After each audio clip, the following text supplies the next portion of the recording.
Então, boa tarde, gurias. Vamos dar início à nossa quarta mentoria da trilha 4. A gente está vendo os assuntos que a gente precisa aprender para conseguir desenvolver um projetinho completo, né? Uma aplicaçãozinha completa. Estou falando no diminutivo porque como vocês estão iniciando, né? Talvez vocês não façam uma coisa muito grandiosa, então por isso um diminutivo. Mas todos os projetos são legais, né? Todas as ideias são bem-vindas.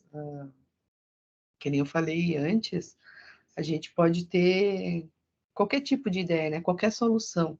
A gente pode transformar qualquer coisa do nosso dia a dia, da nossa rotina, para a nossa sociedade, né? Para quem convive na nossa volta, a gente pode criar, né, uma solução para ajudar. Então, a gente veio falando de servidores até agora, né? Só que ficou muito na teoria. Então, hoje eu trouxe um exemplo prático usando o servidor, né? Criando um servidor, como a gente cria um servidor para colocar os complementos do nosso projeto, né? Não, não é complemento o nome, eu esqueci o nome agora. As dependências, outras dependências, né? Como frameworks, tudo que a gente vai incluir no nosso projeto, a gente precisa ter um servidor para carregar isso. Até então, a gente vinha fazendo só com o Live Server, né? Carregava o HTML e o JavaScript, mas eu vou mostrar para vocês a diferença no final com 3 exemplinhos, tá? Então, para conteúdo aqui, eu trouxe 2 exemplos.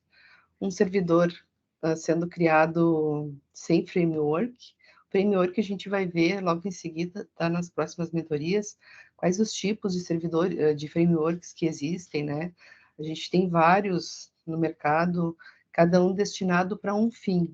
Então, a gente, quando for falar de framework, vocês vão ver para que serve, para o que eles servem, quais os tipos, né? Qual se encaixaria melhor no projeto que tu está desenvolvendo, enfim. Então, a gente vai falar deles hoje, mas não vai falar o que e como eles funcionam. Isso vai ser numa próxima mentoria, tá? Eu deixei os assuntos assim separados para a gente ir estudando aos poucos, tá? Então, esse primeiro exemplo aqui, a gente vai criar um servidor sem framework. A gente vai fazer na unha, como se diz, né? Criando a partir do zero. Esse projeto vai ter 3 arquivos, um index, um contato e um index HTML, um contato HTML e um index JS. Para exemplificar. No HTML não tem nada demais, tá? É só um H1 que vai mostrar lá na página, né? Só um descodificadas. Mas claro, aqui vocês podem imaginar a página do site de vocês, né? Com todos os recursos que vocês querem usar. E uma página contato. Nessa página contato, eu já tenho um form. E nesse form, eu tenho um endereço para um localhost, que tem uma porta que vai ser ouvido na porta 3001, e um método post. Porque quando a gente cria um formulário, a gente vai colocar informações, né? Lembra lá dos métodos? Nesse servidor. Então, quando o usuário preencher os campos e clica no botão de envio, o navegador envia uma solicitação HTTP POST para a URL localhost 3001 com os dados dos campos do formulário. O servidor em localhost 3001 deve estar configurado para processar essas solicitações e armazenar ou processar dados fornecidos. A gente está estudando a parte dos protocolos, porque a gente tem que saber, né? É importante que a gente veja, e vou mostrar para vocês como vocês podem ver, como isso acontece, né? Esse envio do GET, do POST, o método GET, o método POST, como isso chega lá no cliente, né? Porque, de repente, a gente está criando alguma coisa e o cliente não está vendo da forma que eu gostaria. Então, a gente precisa testar e ver como isso chega até o cliente, né? Como esse conteúdo está chegando até o cliente. E como também esses dados, né, que a gente envia, eles estão chegando no servidor. No JS, no arquivo JavaScript, a gente vai criar a lógica, né, de como criar o servidor. Então, aqui eu tenho uma variável HTTP, que vai fazer um requerimento HTTP. Então, quando eu faço esse require HTTP, eu estou importando o módulo HTTP do Node. O Node vai ser um assunto que a gente vai ver também na próxima mentoria, que é o Node junto com o NPM. Por que a gente precisa usá-los, né? Já que a gente está usando JavaScript. Então, quando eu faço esse required aqui no HTTP, eu estou importando o módulo HTTP do Node. Quando eu uso const server, quando eu crio outra variável e digo que ela recebe o http.createServer, com essas duas variáveis, eu vou estar criando um servidor, o servidor que vai entregar respostas para as requisições feitas pelos clientes, né? O cliente, quando ele digita lá o URL e dá um enter, ele está fazendo uma requisição. O REC, que são as variáveis, né, a mensagem que chegará no servidor, e o RES é a mensagem enviada de volta para o cliente do servidor. Aqui eu estou imprimindo o método HTTP da requisição no console, né, só para a gente ver se isso funcionou. E aqui embaixo eu criei também terminando a resposta, né, a gente precisa, para ter certeza só se o servidor está rodando, porque a gente vai colocar o servidor para rodar e ele pode estar rodando ou não. Então, sempre é legal a gente colocar uma função, né, um código de resposta para ver se, para receber, né, se está funcionando ou não. Vai ficar mais claro depois quando eu mostrar o exemplo para vocês, tá? Então, a primeira linha do código, const required, está importando o módulo HTTP do Node. O módulo HTTP fornece a funcionalidade para criar servidores HTTP e fazer requisições HTTP. A próxima linha, const server, http.createServer, REC e RES, está criando um servidor HTTP usando o método createServer do módulo HTTP. O método createServer aceita uma função de retorno que será chamada sempre que o servidor receber uma nova requisição. A função de retorno aceita dois parâmetros, que é o REC e o RES. O parâmetro REC é uma instância da classe HTTP Incoming Message, que representa a requisição HTTP recebida pelo servidor. O parâmetro res é uma instância da classe http.serverResponse que será usada para enviar uma resposta HTTP de volta ao cliente. Mas aonde que está esse HTTP serve response e a outra, né? Estão todas no módulo HTTP. Esse monte de linha aqui é para a gente ver a diferença, né? Qual a diferença, né, de criar na mão um servidor e como criar um servidor depois usando o framework. Então, dentro da função de retorno, as linhas console método, console headers e console HTTP versão estão imprimindo as informações da requisição HTTP no console. Vocês vão ver isso funcionando na prática, tá? Vou mostrar para vocês. Quando a gente cria um servidor na mão, a gente precisa criar a lógica toda do servidor, né? A gente precisa prever tudo que vai acontecer. Então, por exemplo, aqui, dessa forma, né, sem framework, quando mudamos o módulo, temos que criar a lógica para escolher o método que a gente quer usar, se é o get, se é o post. Então, eu tenho que fazer todo o teste da lógica. Se o método for igual a post, então vai escrever tal coisa. Se não, se o método for get, né, ele vai escrever outra coisa. E assim por diante. Se a gente usar todos os outros métodos, a gente vai ter que criar uma lógica em cima de cada método. Vai ter que tratar cada método criando um servidor na unha, né? Então, se ele for get, né, ele vai dar como resposta o código HTML e vai também dizer para a gente, né, se o servidor está rodando ou não. A seguir, né, precisamos adicionar a funcionalidade para lidar com as requisições HTTP e POST. A primeira seção do código if verifica se o método da requisição é POST. Se for, o servidor define o cabeçalho de resposta com o código de status 2001, aqueles códigos que a gente viu na mentoria passada, e o tipo de conteúdo como application JSON. Em seguida, o servidor envia uma mensagem de resposta com o objeto JSON com a mensagem cadastro efetuado com sucesso. Tá? Que é o que eu defini ali. A próxima seção do código if verifica se o método da requisição é GET. Se for, o servidor define o cabeçalho de resposta com o código status 200 e o tipo de conteúdo como texto HTML. E, em seguida, o servidor envia o conteúdo HTML como resposta para o cliente. Então, a última linha do código, ali, o server listing 3001, está iniciando o servidor e fazendo com que ele ouça as requisições HTTP na porta 3001. Quando o servidor estiver pronto, a mensagem servidor rodando vai ser impressa no console. O código está criando um servidor HTTP que pode receber as requisições POST e GET e enviar as respostas adequadas com os cabeçalhos de conteúdo apropriado.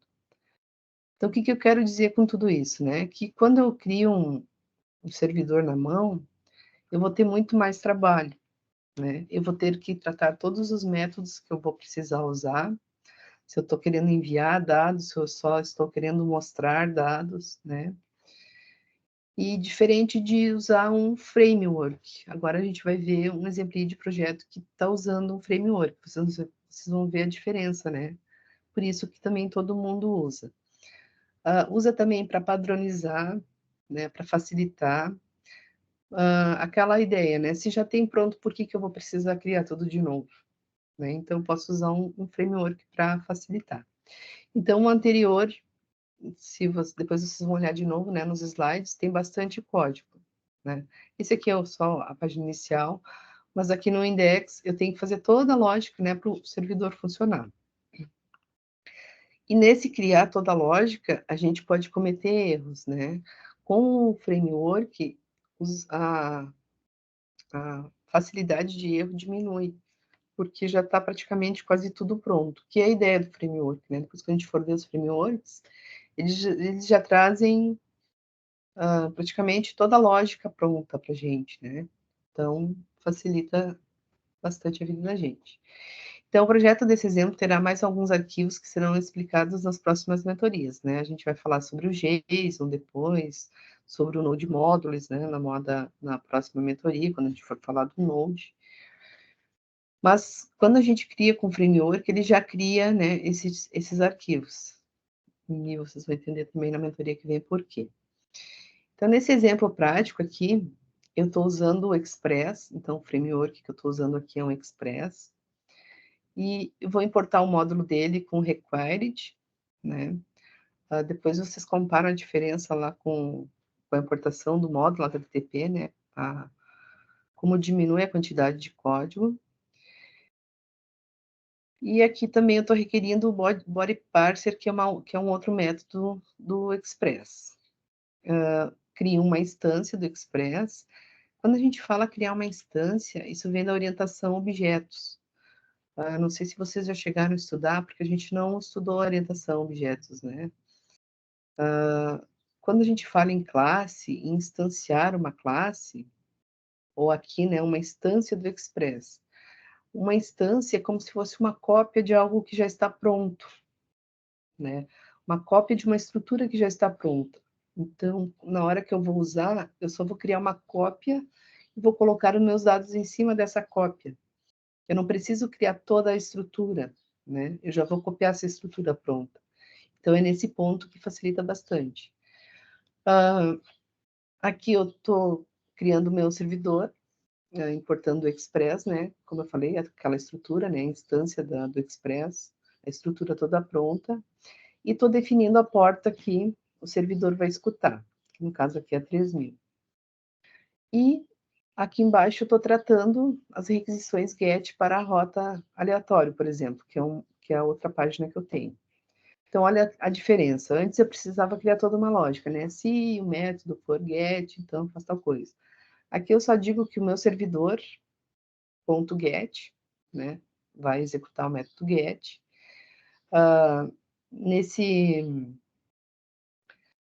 Nesse caminho aqui, que é um endpoint, que a gente também vai falar lá nas APIs o que são os endpoints. Então, eu vou fazer um get nesse endpoint, nessa parte aqui, né? Nesse dado aqui que eu quero pegar. E vai registrar no console, né? Depois que ele pegou a requisição, vai registrar que recebeu uma requisição. E o que ele vai fazer aqui? Aqui ele só vai gerar um número aleatório entre 1 e 10, tá? Aqui eu poderia ter qualquer lógica. Aqui eu poderia ter uma lógica assim, eu vou pegar um nome, vou mostrar o nome da pessoa. Vou pegar a idade da pessoa, vou calcular com o ano para ver que idade a pessoa tem, né? Seria a lógica da API. O com esse get, né? Com esses dados que tu está pegando, qual lógica tu vai aplicar em cima daquilo ali, né? E aí vai mostrar o número que foi gerado aqui. Então, olha a diferença do tamanho de código, né? Aqui eu já criei o servidor, já defini o método e já estou definindo a lógica do que esse projetinho aqui vai fazer, que vai ser só gerar um número aleatório, né? Então, essa é a diferença da gente usar um framework ou não. Então, aí entra aquela dúvida, né? Claro, a gente vai falar de API, a gente vai falar de framework ainda, né? Vai falar do Node, vai falar do NPM. Eu falei em dependências, né? O que são essas dependências? Dependências são tudo que o projeto da gente vai usar. Se tu vai usar o React, se tu vai usar, sei lá, o Bootstrap para o CSS, nem tudo a gente instala pelo NPM e pelo Node. Então, vocês já podem começar a pensar assim, eu já tenho um front, né? A princípio, não sei se vocês vão fazer um novo ou vão usar o que vocês já têm. E em cima desse front, eu vou capturar dados através de um formulário, ou eu vou acessar um banco de dados, né? Vou inserir, vou excluir, alguma coisa nesse sentido. E o que vou fazer com esses dados? Eu vou mostrar eles no HTML, entendem? A lógica da API é o que vocês vão fazer com os dados que vocês vão pegar com os métodos, né? Esses dados, que nem eu falei, pode ser de um outro servidor ou pode ser de um banco de dados que vocês vão criar. A gente também vai aprender aqui como conectar um banco de dados, né? Como acessar esse banco de dados.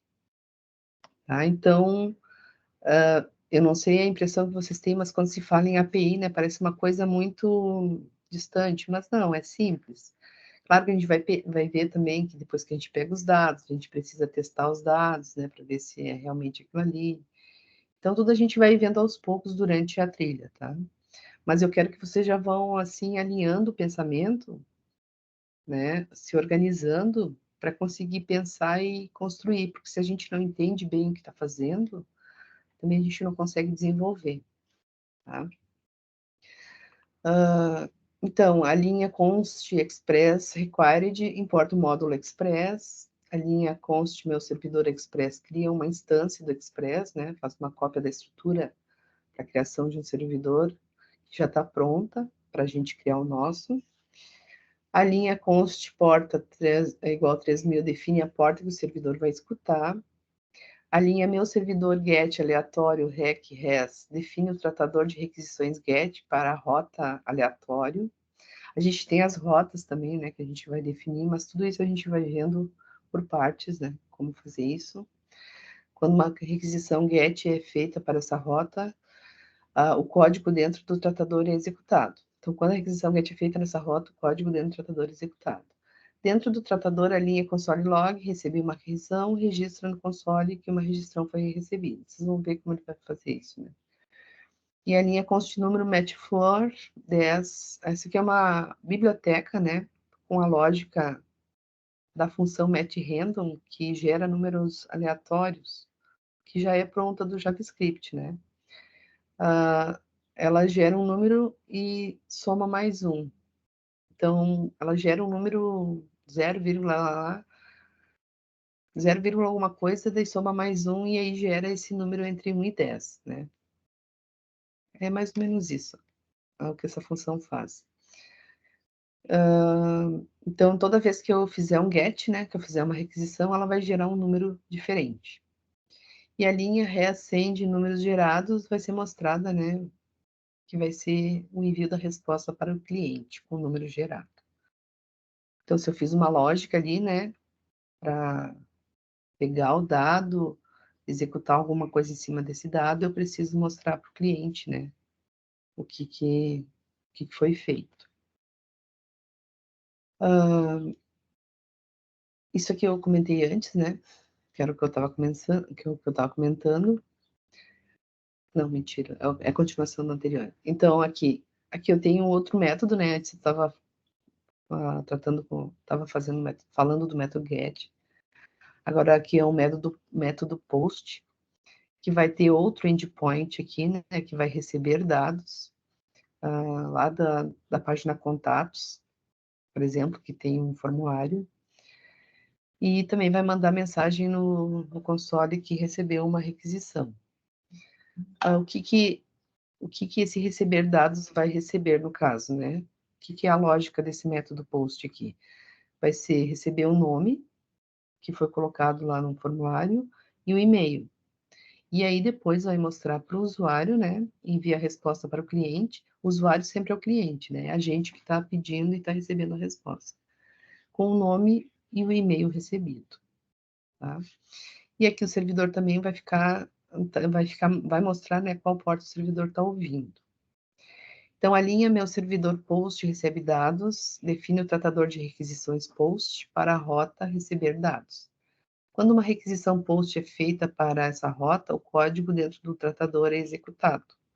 Dentro do tratador, a linha console log, eu recebi uma requisição POST, né? Ele vai avisar que recebeu. E é registrada no console. As linhas const nome, rec, body nome e const e-mail, rec, body e-mail extraem o nome e o e-mail do corpo da requisição. A linha resend envia a resposta para o cliente com o nome e o e-mail recebidos. E a linha meu servidor listing inicia o servidor para executar a porta 3000. Quando o servidor estiver pronto para receber requisições, a mensagem o servidor está rodando na porta 3000 será executada. Tá? E aí, para a gente enxergar essas requisições acontecendo, para a gente testar, porque às vezes a gente testa lá no navegador e só diz que get not found. E o get não pode ser executado. Aí tem que abrir o DevTools, o navegador, e lá tem várias ferramentas, né? Com muitas informações, pode confundir. A gente tem essa ferramenta se chama Postman, que seria carteiro, né? Nessa ferramenta, a gente consegue testar todas as requisições que a gente cria e consegue enxergar como o cliente está recebendo essas respostas. Essa ferramenta é muito utilizada nas empresas, né? Na NFE que eu estava antes, a gente usava bastante para testar, para conseguir enxergar, porque daí tu vai especificar bem ali, eu vou mostrar para vocês como é que funciona. Qual requisição tu quer fazer e ele vai te dizer como o cliente está recebendo essas requisições. No material também, né, tem vídeo explicando, tem a documentação oficial do Postman também, para vocês darem uma olhada, uma lida, né, e se acharem ali. Então, o Postman é uma plataforma de colaboração para o desenvolvimento de APIs, né, que são interfaces de programação de aplicações. Ele fornece uma interface gráfica amigável que permite aos desenvolvedores criar, testar e documentar APIs de forma eficiente. Então, vocês também conseguem fazer a documentação da API pelo Postman. Tá? Aqui estão algumas das principais funcionalidades e uso do Postman. Testes de API, né? O Postman permite enviar solicitações HTTP para APIs e visualizar as respostas correspondentes. Isso é útil para testar o funcionamento de uma API antes de integrá-la completamente em um aplicativo, né? Para a gente ficar testando a lógica ali, né? Na verdade. A documentação de APIs. O Postman oferece recursos para criar e compartilhar documentação detalhada de APIs. Isso inclui descrições de endpoints, que a gente vai ver o que é ainda, parâmetros de solicitações, exemplos de respostas e outras informações relevantes. Então, é bem interessante vocês também darem uma olhada nessa parte aqui lá na documentação do Postman, tá? Automatização de testes. O Postman permite criar coleções de solicitações e scripts de testes automatizados. Isso facilita a execução de testes de regressão e a garantia de que as alterações feitas em uma API não quebrem funcionalidades existentes. Porque às vezes a gente pode criar uma lógica, né? E essa lógica não responder exatamente como a gente gostaria, né? Ela pode deixar alguma coisa quebrada, que a gente diz, né? Feia lá na hora que o cliente recebe. Então, por isso existem os testes, né? A gente precisa testar para ver como o cliente está recebendo, para ver se implementa e para ver também se o cliente inseriu os dados corretos também, por exemplo. Tá?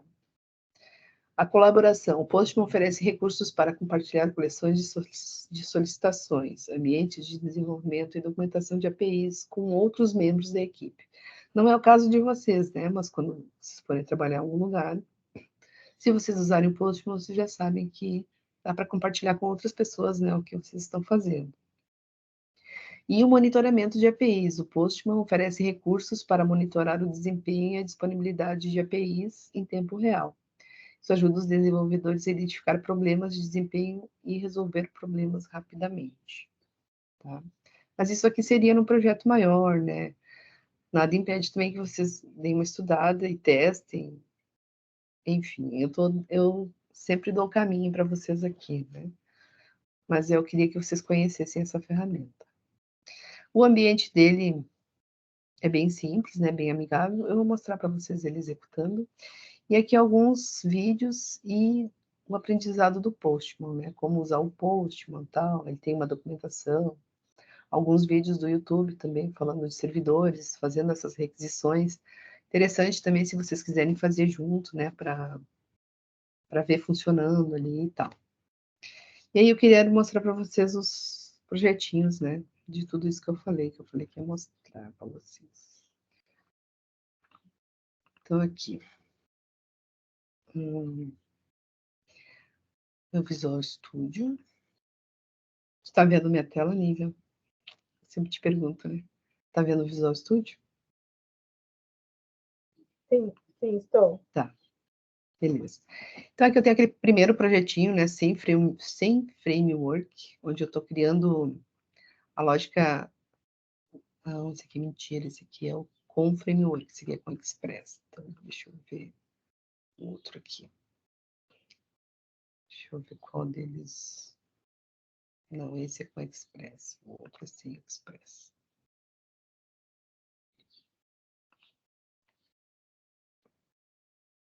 Aqui, um servidor sem framework, né? Quando eu vou criar um servidor, quando eu crio a lógica para a criação de um servidor, eu preciso startar o servidor para ele ficar ouvindo a porta que eu vou trabalhar. Aqui eu tenho um outro exemplo, antes de mostrar esse, da API lá que eu mostrei no início para vocês, né? Do Medicator. Olha só, até agora vocês faziam, né, pelo Live Server. O Live Server, ele carrega o HTML e o CSS, né?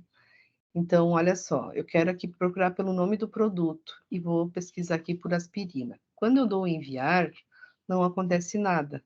Por quê? Porque eu não carreguei as dependências do meu projeto, não carreguei a lógica do meu projeto. Né? Se eu vier aqui e startar o meu servidor, como é que eu starto ele? Com o Node, né? Que a gente vai ver depois que o Node é um processador de JavaScript. Então, eu tenho que vir aqui embaixo no terminal e digitar Node app.js, né? Onde está a minha lógica do servidor, onde eu criei o meu servidor, né? No caso, esse aqui foi criado com o Koa, que é outro framework também. Então, olha só, é bem rapidinho a gente criar um servidor com um framework. Então, eu vou digitar Node app.js e ele vai me dizer que o meu servidor está rodando.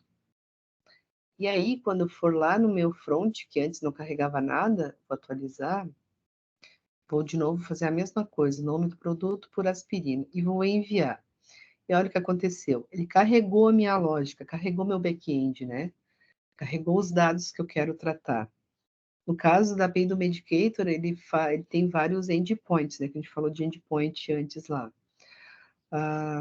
Mais para baixo aqui. Isso aqui tudo a gente vai falar, que é as rotas que a gente precisa criar. Meus gets aqui, ó. Eu tenho 4 tipos de gets nesse projetinho aqui.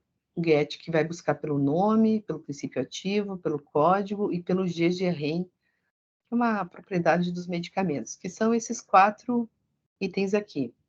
Então, quando eu selecionar um deles, eu estou dando um get nesse endpoint aqui, né? Nesse caminho, nessa rota. Isso aqui a gente vai ver depois também, tá?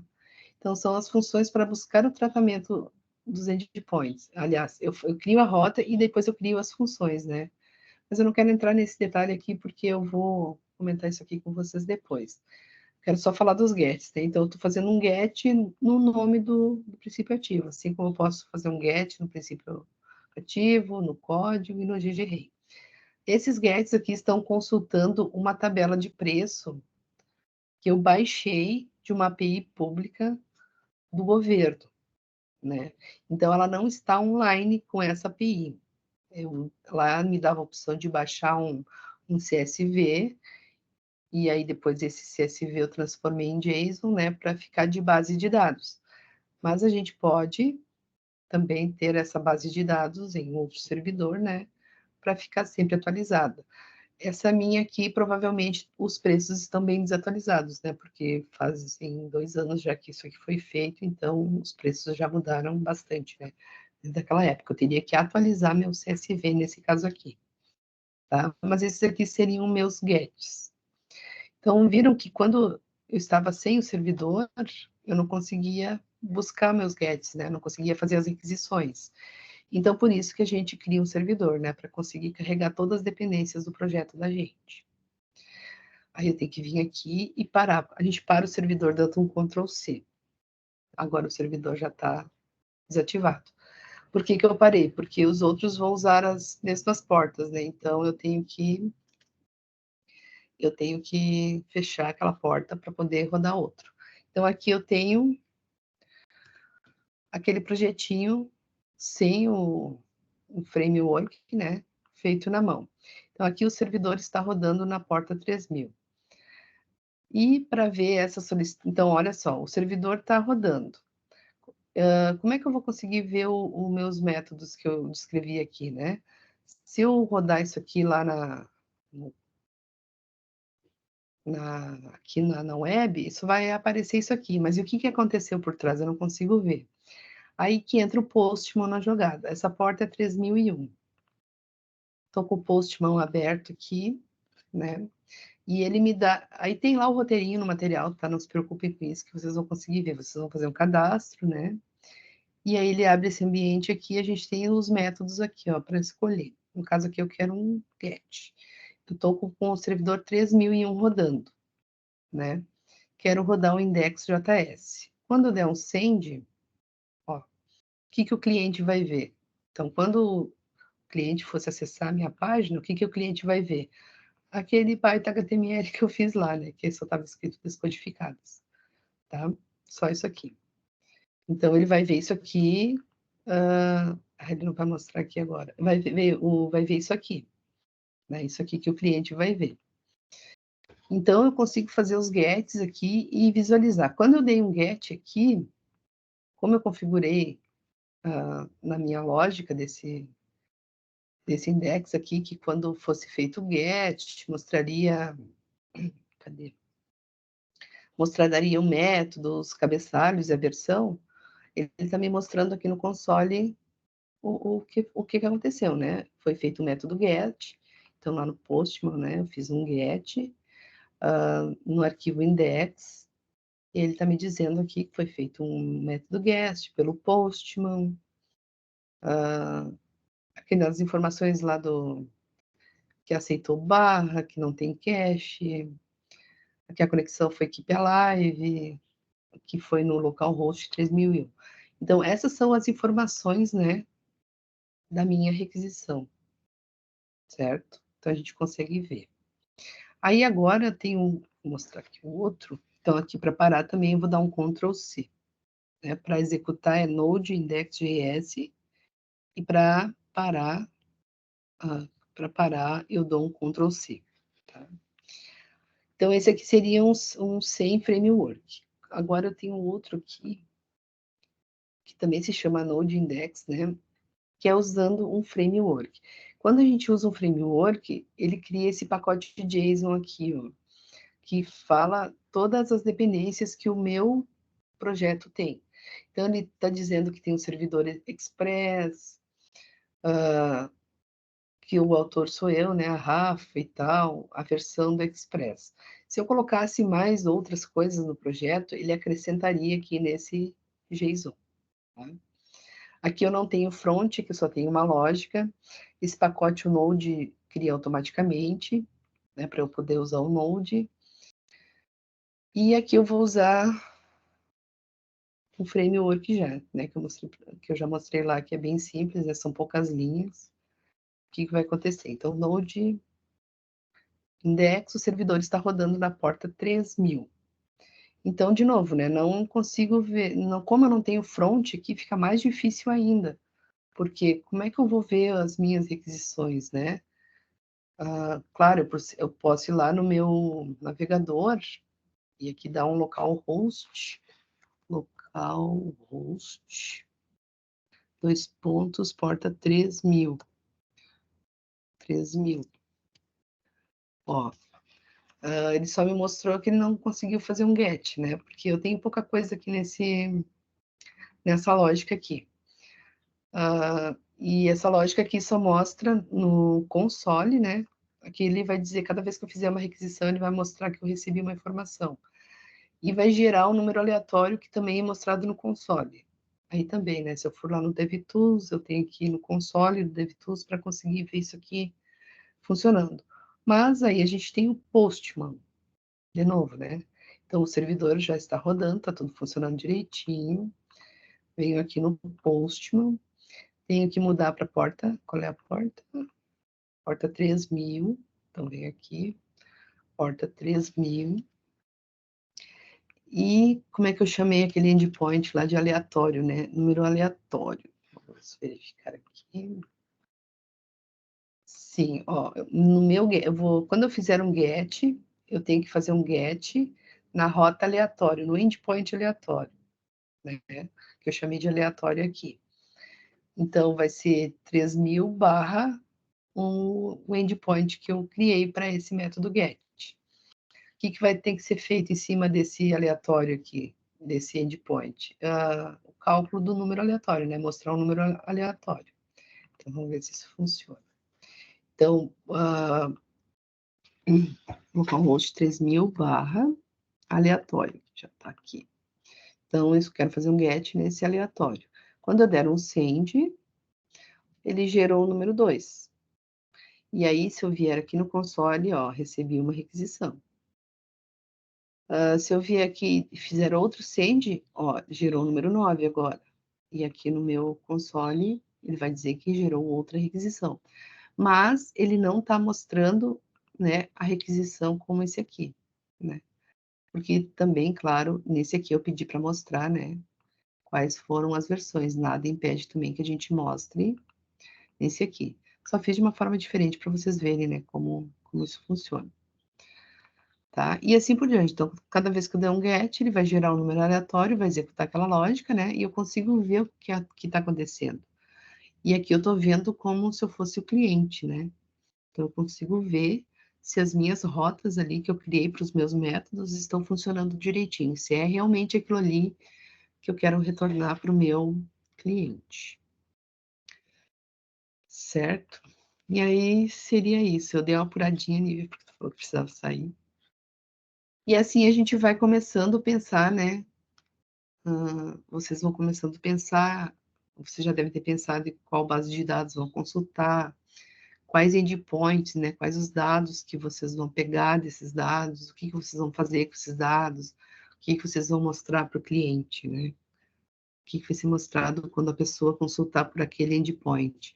Os endpoints, na verdade, se a gente olhar as URLs aqui, é o que vem depois das barras, né? Vai ter o domínio barra alguma coisa, que é o que o cliente vai visitar. Certo? Alguma dúvida, Nish, em relação a isso? Mas Não, assim, tá tudo bem. tudo certo? No material lá tem exemplo de Deu vídeo. Pode falar. deu para ter uma noção assim, mas eu acho que na hora que a gente estiver pondo a mão na massa, na prática mesmo, que vai surgir as dúvidas.